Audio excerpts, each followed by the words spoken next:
Salut, c'est Xenolife. Aujourd'hui, on va parler du Praetorian. 5 faits sur le Praetorian. Vous êtes prêts? C'est parti, allez.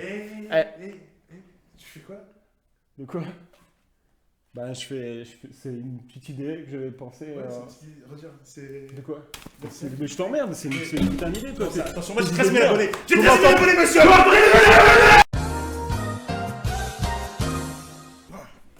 Putain de merde. Ah, putain, quel connard. Oh, putain. Oh, putain. Ouais, bon, 5 faits sur... putain, sur le... 5 faits sur le Prétorien et les calamars. Et on commence avec une petite présentation du spécimen, puisque le xénomorphe prétorien, comme son nom l'indique, fait partie de la garde royale de la reine. Il est considéré comme l'un des xénomorphes les plus dangereux et féroces. Bien que plus grand qu'un xénomorphe classique, le bougre mesure quand même dans les 3 mètres, il reste tout aussi féroce, dangereux et agile qu'un drone ou guerrier. Les prétoriens, comme leur nom l'indique, forment le dernier cordon de sécurité autour de la reine en cas de danger. Ils n'opéreront jamais en dehors de la ruche, ce qui, pour les assaillants, est un signe important puisque si des prétoriens sont déployés, la reine n'est plus très loin. Et avec le deuxième fait, on va aborder la question du processus de création du prétorien. Alors, ce processus reste, somme toute, assez simple et cruel, vous allez le voir, puisque une fois la ruche ayant atteint un nombre suffisant d'individus, environ 300, la reine va en sélectionner plusieurs et va les exposer à sa gelée royale. Par la suite, ces individus exposés vont émettre un phéromone poussant le reste de la ruche à les affronter. Par ce processus, la reine va choisir les survivants les plus féroces et ces derniers pourront ainsi achever sereinement leur transition en tant que prétoriens. Une théorie affirme que l'alien numéro 6, donc le xénomorphe que l'on incarne dans le jeu Alien vs Predator, devient un prétorien car il est exposé, si les joueurs cherchent bien néanmoins, à plusieurs conteneurs transportant de la gelée royale. Une autre théorie affirme également que le xénomorphe Crusher présent dans Alien Colonial Marines de 2013 donc serait une version runner du prétorien, mais on va y venir vers la fin de la vidéo. Parlons peu, parlons bien maintenant, mais avec le fait numéro 3, on va parler combat, puisque Agile, le prétorien, n'est cependant pas capable d'escalader ou de s'accrocher aux murs et parois. Néanmoins, son apparence physique, d'ailleurs très ressemblante à celle d'une reine, le rend incroyablement coriace lors d'une bataille. Capable de cracher des quantités d'acide importantes sur ses cibles, le crâne du prétorien est renforcé, ce qui lui permet de charger des menaces directement avec. Leur corps apparaît être par balle et leur dos est équipé de dards aiguisés et tranchants. Lors d'un combat, les prétoriens apporteront un rôle de soutien lourd, enfonçant brutalement les lignes ennemies par le biais d'un assaut frontal et brutal. Le prétorien est également capable d'émettre un cri spécial, capable d'ameuter les drones aux alentours, et ainsi de faire parvenir des renforts lors d'une situation délicate. Et avec l'avant-dernier fait, on va parler encore de théorie, et notamment une théorie sur un facehugger spécial.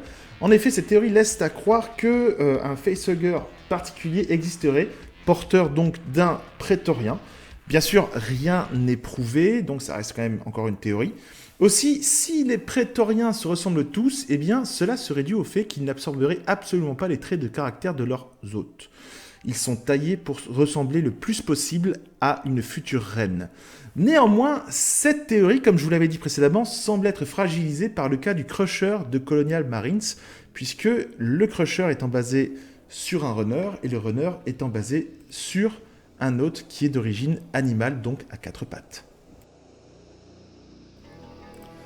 Et on va terminer avec une autre théorie, cette fois-ci une théorie sur Alien vs Predator Requiem, et plus spécifiquement El Famoso Predalien. Rappelez-vous les Predaliens, brutal, rapide, violent, et avec un fétiche pour les femmes enceintes. Bref, cette théorie laisse à penser que le Predalien serait en fait un futur prétorien.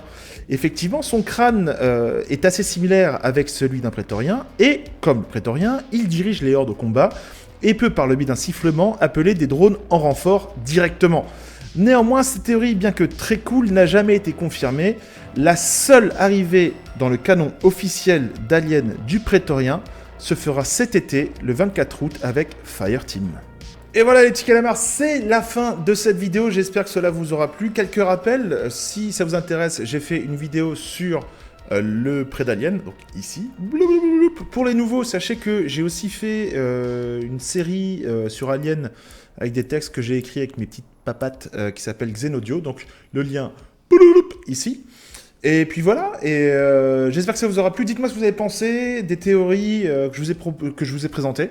Parce que bon, rien n'est officiel malheureusement, et surtout il y a un gap en fait, puisque ce qui existe dans Alien vs Predator n'existe pas dans Alien, puisque ce sont deux franchises différentes, bien que les créatures soient similaires, mais Alien vs Predator ne fait pas partie du même univers que Alien. Donc il y a un conflit là-dessus, et il y a aussi le cas des comics, avec un canon qui est encore différent. Donc c'est un beau bordel, c'est vraiment un gros bordel. Donc voilà, il faut tirer son épingle du jeu là-dedans, c'est beaucoup de théories, c'est beaucoup de spéculations, et ça rend tout ça, somme toute, très intéressant, et ça stimule beaucoup la créativité des gens, et ça c'est plutôt cool. En attendant, dites-moi dans les commentaires quelle créature alien vous souhaitez voir pour la prochaine vidéo.